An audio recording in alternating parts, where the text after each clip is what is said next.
Nissan just revealed a product refresh for two of its iconic brands, the Pathfinder and the Fronteir. It completes the Japanese automaker's U.S. transformation of 10 new products in just 20 months.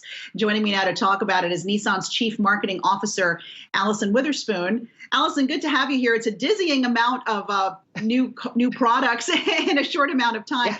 First off, true confessions, I owned a Pathfinder years ago. It was one of my first cars.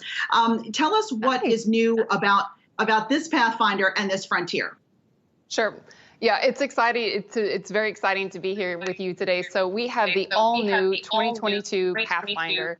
This is a complete redesign, top to bottom, inside and out. So it has a completely new body style. We also have a new transmission, all new safety technology, Apple CarPlay, everything that you need when it comes to connectivity features. And I think I've got an example of the new model behind me. We're very excited. This is an iconic product for Nissan, so excited to get this out on the road. And I know that it's part of sort of Nissan's push to reinvent itself to a large degree, its products, but also the culture within the company. How have things changed during this pandemic for the company in terms of how it reaches its customers and its relationship with dealerships? So we've been working on developing much tighter relationships with our dealers, so working hand in hand with them. We have a lot of efforts that are going on across different aspects of our business. I think what we're also seeing is that through COVID-19, there is a huge spike in how consumers were wanting to shop, and that really had to do with online. So we immediately accelerated all of our e-commerce initiatives. So things that were maybe 6 months to even a year out, we accelerated that to up to 2 months. And that's really based on how consumers are shopping. So now we want to provide the ability for consumers to shop on their terms. If they want to go to the dealerships, that opportunity is there and they want to do that test drive experience. However, if they want to do all of this online digitally, which we are seeing some of that, they also now have a path and a journey for them to do that as well. And what about Nissan's plans for electric vehicles as part of this sort of refresh of the brand? I know you got a new logo back in July. So share with us some of your EV plans if you can, and who might some of your partners be? Yeah, so we've been working, again, electric is also part of this product offensive that we've had. We revealed in kind of around the July timeframe the Aria crossover concept. So this car is a crossover SUV, all electric, that will be coming into showrooms later on this year. So we're very excited about that. Crossovers are a massive segment, especially in the United States. And, Nissan is one of the leading, automotive manufacturers when it comes to electric vehicles, starting way back with the Tama. And then the Leaf was the first mass-produced electric vehicle. And we're excited to bring all of that expertise and all of that legacy and heritage into the Aria all-electric concept crossover. Sure, absolutely. I remember the Leaf. Apple, there's talk, of course, reports that Apple's going to break into this EV market with its very own car. We don't really have a timeline for that yet. There were reports that they were going to do a partnership with Hyundai. It looks like that may be falling apart. Have you at Nissan held any talks with Apple, or would you consider teaming up with them for something like this? So I can't, talk to any partnerships that are, kind of not yet to be announced yet. But I think for us, again, we have a strong legacy and a strong heritage when it comes to electric vehicles. We feel that gives us a great opportunity to bring these vehicles to market, especially in the segments that consumers are wanting. And I think the Aria is a perfect example of that, which is going to be coming very soon.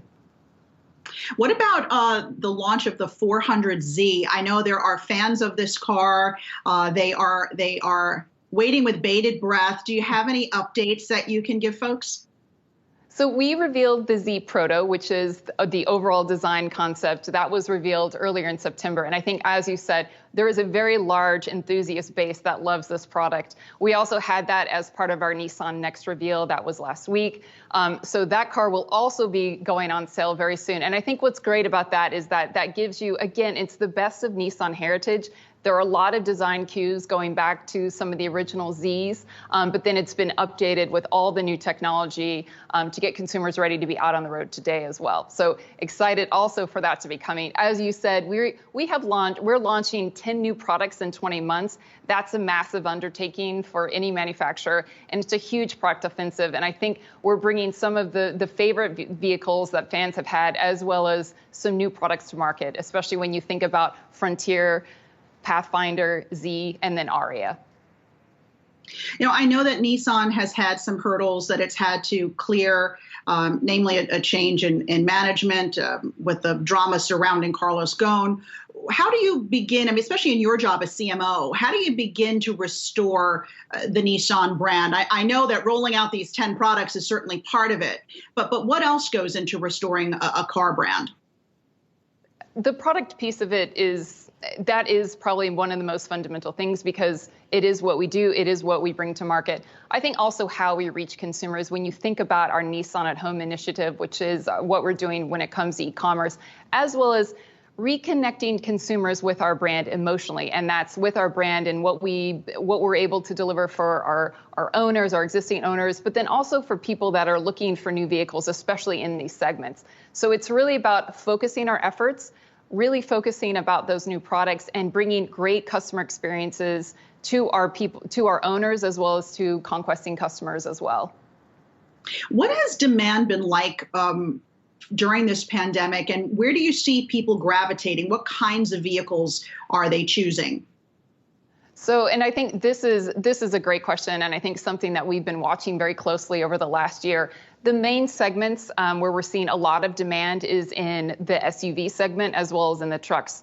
And I think when we think about what Nissan revealed last week with the Fronteir, which is the truck segment, as well as Pathfinder with a full-size SUV segment, we are going to be right there where that demand is. But those are the two main segments where we're seeing a lot of demand.